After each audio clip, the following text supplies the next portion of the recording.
ਕੇਜਰੀਵਾਲ ਕਹਿੰਦੇ ਕੱਟੜ ਇਮਾਨਦਾਰ ਪਾਰਟੀ ਨੂੰ ਬਚਾਉਣ ਦੇ ਲਈ ਤਰਲੋ ਮੱਛੀ ਹੋ ਰਿਹਾ ਜੀ। ਦੇਖੋ ਹੁਣ ਕੁਛ ਤਾਂ ਕਰਨਗੇ ਨਾ। ਆਪਾਂ ਪਿਛਲੇ ਦਿਨਾਂ ਤੋਂ ਲਗਾਤਾਰ ਗੱਲ ਕਰਦੇ ਆ ਰਹੇ ਹਾਂ ਕਿ ਆਮ ਆਦਮੀ ਪਾਰਟੀ ਦੇ ਅੰਦਰ ਕਾਫੀ ਤਣਾਅ ਹੈ। ਉਹਦੇ ਵਿੱਚੋਂ ਚਾਹੇ ਕੁਬਰ ਵਿਜੇ ਪ੍ਰਤਾਪ ਵਾਲਾ ਮਾਮਲਾ ਆਉਂਦਾ, ਚਾਹੇ ਇਹਨਾਂ ਦੇ ਜਿਹੜੇ ਆਪਣੇ ਖਾਸਮ ਖਾਸ ਸੀ ਉਹ ਰਾਜ ਸਭਾ ਮੈਂਬਰ ਭੱਜ ਜਾਂਦੇ ਨੇ, ਤੇ ਇਹ ਸਾਰੀ ਸਥਿਤੀ ਦੇ ਵਿੱਚ ਫਿਰ ਕਈ MLA ਲਗਾਤਾਰ ਫਸ ਰਹੇ ਨੇ। ਸਾਰਾ ਕੁਛ ਹੈ।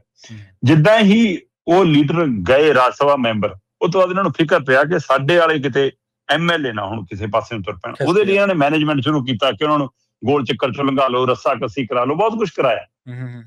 ਪਰ ਉਹਦੇ ਬਾਵਜੂਦ ਵੀ ਉਹ ਦਿਨ ਆ ਗਿਆ ਜਦੋਂ ਸ਼ੀਸ਼ਾ ਦਿਖਾਇਆ ਪੰਜਾਬ ਦੇ ਇੱਕ ਮੰਤਰੀ ਨੇ ਦਿੱਲੀ ਵਾਲੇ ਆਕਾ ਨੂੰ, ਤੇ ਮਤਲਬ ਉਹ ਤਾਂ ਜਗੋਤੇਰ ਵੀ ਹੋ ਗਈ ਨਾ ਮਨੀਸ਼ ਸਿਸੋਦੀਆ ਨਾਲੋਂ। ਤਾਂ ਸੋਚਿਆ ਵੀ ਨਹੀਂ ਹੋਣਾ ਕਿ ਮੈਨੂੰ ਐ ਪੈ ਜਾਊਗਾ ਕਿ ਤਾਂ ਹੀ ਹਾਰ ਕੇ ਤੁਸੀਂ ਇੱਥੇ ਬੈਠੇ ਹੋ, ਤੁਸੀਂ ਦੱਸੋਗੇ ਪੰਜਾਬ ਕਿਵੇਂ ਚੱਲਣਾ, ਬਹੁਤ ਹੋ ਗਿਆ ਹੁਣ, ਏਦਾਂ ਨਹੀਂ ਹੋਊਗਾ। ਮਤਲਬ ਸਿੱਧਾ ਹੋਇਆ ਕੰਮ। ਉਹ ਤੋਂ ਬਾਅਦ ਕੇਜਰੀਵਾਲ ਨੰਗੇ ਪੈਰ ਭੱਜਿਆ ਜਦ, ਮਤਲਬ ਜਿਹੜੇ ਪੰਜਾਬ ਦੇ ਕੈਬਨਿਟ ਮੰਤਰੀਆਂ ਨੂੰ ਦਿੱਲੀ ਬੁਲਾ ਕੇ ਮੀਟਿੰਗਾਂ ਲੈਣ ਲੱਗ ਪਏ ਸੀ, ਜਿਹੜੇ ਕਹਿੰਦੇ ਸੀ ਜਹਾਂ ਆਓ ਮੇਰੀ ਮਤਲਬ ਮੈਂ ਇੱਥੇ ਬੈਠ ਕੇ ਕਲਾਸ ਲਊਂਗਾ, ਉਹ ਹੁਣ ਭੱਜੇ ਆਏ। ਉਹਨਾਂ ਨੂੰ ਲੱਗਿਆ ਕਿ ਇਹਦਾ ਮਤਲਬ ਕੁਛ ਗੜਬੜ ਹੈ। ਆਪਾਂ ਕੱਲ ਵੀ ਗੱਲ ਕਰ ਰਹੇ ਸੀ ਕਿ ਜਦੋਂ ਨਿਗਮ ਚੋਣਾਂ ਹੋਣ ਤੇ ਚੋਣ ਪ੍ਰਚਾਰ ਸਿਖਰ ਤੇ ਹੋਵੇ ਤੇ ਤੁਸੀਂ ਉਸ ਸਮੇਂ ਬੈਠਕਾਂ ਕਰੋ, ਇਹਦਾ ਮਤਲਬ ਸਾਰਾ ਕੁਝ ਠੀਕ ਨਹੀਂ ਹੈ ਜੀ। ਪਹਿਲਾਂ ਕਹਿੰਦੇ ਕਿ ਕੇਜਰੀਵਾਲ ਨੇ ਚਾਹਿਆ ਕਿ ਆਪਾਂ ਮਾਝਾ ਮਾਲਵਾ ਦੁਆਬਾ ਇਹਦਾ 3 ਜ਼ੋਨ ਚ MLA ਬੁਲਾ, ਪਹਿਲਾਂ ਚਾਹਿਆ ਕਿ ਸਾਰੇ MLA ਇਕੱਠੇ ਬੁਲਾ ਲਓ, ਫਿਰ ਆਇਆ ਕਿ ਏਦਾਂ ਕਰੋ ਮਾਝਾ ਮਾਲਵਾ ਦੁਆਬਾ ਕਰਕੇ ਬੁਲਾ ਲਓ। ਫਿਰ ਕਿਸੇ ਸਲਾਹਕਾਰ ਨੇ, ਵਿਵੇਕ ਕੁਮਾਰ ਵਰਗੇ ਨੇ ਸਲਾਹ ਦਿੱਤੀ ਕਿ ਸਰ ਜੇ 150 ਬੰਦਿਆਂ ਚ ਕੋਈ ਮਨੀਸ਼ ਸਿਸੋਦੀਆ ਨੂੰ ਕਹੇਗਾ ਤੇ ਕੱਲ ਨੂੰ ਤੁਹਾਨੂੰ ਕੋਈ ਕੁਛ ਕਹਿ ਗਿਆ ਫਿਰ ਕੀ ਕਰਾਂਗੇ। ਕਹਿੰਦੇ ਫਿਰ ਕੀ ਕਰੀਏ, ਕਹਿੰਦੇ ਫਿਰ ਇੱਕ ਹੀ ਕਰਕੇ ਬੁਲਾਓ। ਸਹੀ ਹੈ। ਉਹ ਹਿੰਦੀ ਫਿਲਮਾਂ ਚ ਦੇਖਿਆ ਕਿ ਕਈ ਵਾਰ ਫੈਕਟਰੀ ਮੁਲਾਜ਼ਮਾਂ ਦੀ ਮਾਲਕ ਨਾਲ ਵਿਗੜ ਜਾਂਦੀ ਹੈ, ਫਿਰ ਉਹ ਮੀਟਿੰਗ ਲਈ ਬੁਲਾਉਂਦਾ ਤੇ ਇੱਕ ਨੁਮਾਇੰਦਾ ਅੰਦਰ ਆ ਕੇ ਕੁੰਡੀ ਲਾ ਲੈਂਦਾ, ਫਿਰ ਅੰਦਰ ਆ ਕੇ ਝਾੜ ਚੱਪ ਕਰ ਦਿੰਦਾ ਹੈ ਨਾ, ਫਿਰ ਕੁੰਡੀ ਖੋਲਣ ਤੋਂ ਪਹਿਲਾਂ ਕਹਿੰਦਾ ਆਪ ਮੂੰਹ ਧੋ ਲਓ, ਸਾਫ਼ ਕਰ ਲਓ, ਆਜੋ ਬਾਹਰ, ਹੈ ਨਾ। ਹੁਣ ਬੰਦ ਕਮਰੇ ਚ ਕਿਹਨੇ ਦੇਖਿਆ ਕਿ ਕਿਹਨੂੰ ਗਾਲਾਂ ਕੱਢੀਆਂ ਤੇ ਕਿਹਨੇ ਸੁਣੀਆਂ ਤੇ ਕਿਹਨੇ ਕੀ ਕਿਹਾ। ਸਹੀ ਹੈ। ਫੋਨ ਪਹਿਲਾਂ ਬਾਹਰ ਰਖਾ ਲੈਂਦੇ ਨੇ ਸਾਰਾ ਕੁਛ ਨੇ।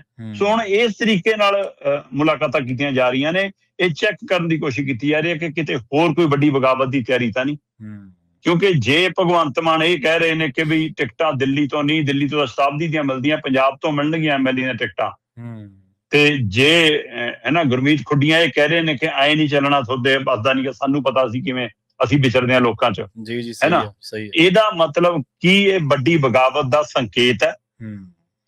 ਤੇ ਕਈ ਧਿਰਾਂ ਨੂੰ ਉਮੀਦ ਜਾਗੀ ਹੈ ਕਿ ਭਗਵੰਤ ਮਾਨ ਹੁਣ ਪੈਰ ਲਾਊਗਾ ਤੇ ਇੱਕ ਧੜਾ ਮਜ਼ਬੂਤ ਕਰ ਰਹੇ ਨੇ ਆਪਣਾ, ਉਹ ਵੱਖਰੀ ਧਿਰ ਵਜੋਂ ਪੰਜਾਬ ਦੇ ਵਿੱਚ ਵਿਚਰਨਗੇ ਤੇ ਫਿਰ ਉਹ ਲੋਕਾਂ ਦੀ ਸਿਮਤੀ ਲੈ ਕੇ ਵੋਟ ਹਾਸਲ ਕਰਨਗੇ ਕਿ ਵੀ ਅਸੀਂ ਦਿੱਲੀ ਵਾਲਿਆਂ ਦਾ ਗਲਬਾ ਲਾਤਾ, ਪੰਜਾਲੀ ਲਾਤੀ ਅਸੀਂ, ਹੁਣ ਸਾਨੂੰ ਤੁਸੀਂ ਗੱਲ ਲਾ ਲਓ। ਪਰ ਕੁਝ ਤਰ੍ਹਾਂ ਕਹਿੰਦੀਆਂ ਕਿ ਕਿਤੇ ਇੱਕ ਅੰਦਰ ਦਾ ਫਾਰਮੂਲਾ ਨਾ ਹੋਵੇ ਕੋਈ ਹੋਰ ਨਵਾਂ ਜੀ, ਕਿ ਖੁਦੇ ਚਾਹੁੰਦੇ ਹੋਣ ਕਿ ਲੋਕਾਂ ਦੇ ਚੇਸ ਨਾ ਚਲਾ ਜਾਵੇ ਕਿ ਹੁਣ ਦਿੱਲੀ ਵਾਲੇ ਹੈ ਨਹੀਂ, ਕਿ ਇੱਕ ਵਾਰ ਜਿੱਤ ਲਓ ਬਾਅਦ ਚੋਂ ਦੇਖਾਂਗੇ।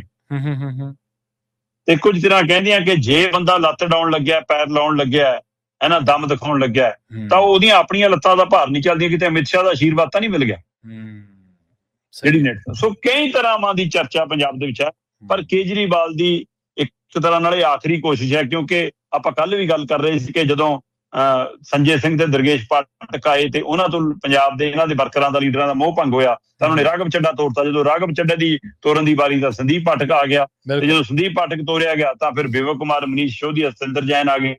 ਤਾਂ ਹੁਣ ਜੇ ਉਹ ਇਹ ਟੀਮ ਜਾ ਰਹੀ ਹੈ ਤਾਂ ਕੇਜਰੀਵਾਲ ਆ ਰਿਹਾ। ਕੇਜਰੀਵਾਲ ਆਖਰੀ ਕੋਸ਼ਿਸ਼ ਹੈ। ਇਹ ਤੋਂ ਬਾਅਦ ਕੀ, ਇਹ ਸਵਾਲ ਅਜੇ ਖੜਾ ਹੈ। ਸੋ 2027 ਦੀਆਂ ਚੋਣਾਂ ਤੋਂ ਪਹਿਲਾਂ ਕੇਜਰੀਵਾਲ ਤਾਂ ਕਹਿੰਦਾ ਕਿ ਪਿਛਲੀ ਵਾਰ ਨਾਲੋਂ ਵੱਧ ਜਿੱਤ ਕੇ ਆਵਾਂਗੇ, ਪਰ ਇੱਥੇ ਲੋਕਾਂ ਨੂੰ ਲੱਗ ਰਿਹਾ ਕਿ ਆਮ ਆਦਮੀ ਪਾਰਟੀ ਦੋ ਫੜ ਵੀ ਹੋ ਸਕਦੀ ਹੈ। ਇਹ ਚੋਂ ਨਵਾਂ ਦਲ, ਨਵੀਂ ਧਿਰ, ਨਵਾਂ ਧੜਾ ਵੀ ਪੈਦਾ ਹੋ ਸਕਦਾ, ਜਾਂ ਦਿੱਲੀ ਵਾਲੇ ਬਣਾ ਪੰਜਾਬ ਵਾਲੇ ਹੋ ਕੇ ਖਿਲਾਰਾ ਵੱਡਾ ਪੈ ਸਕਦਾ, ਜਾਂ ਫਿਰ ਕਿਸੇ ਨਵੀਂ ਸ਼ਹਿਰ ਦੇ ਸਿਰ ਤੇ ਟੱਪ ਰਹੇ। ਸਹੀ ਹੈ ਜੀ, ਬਿਲਕੁਲ।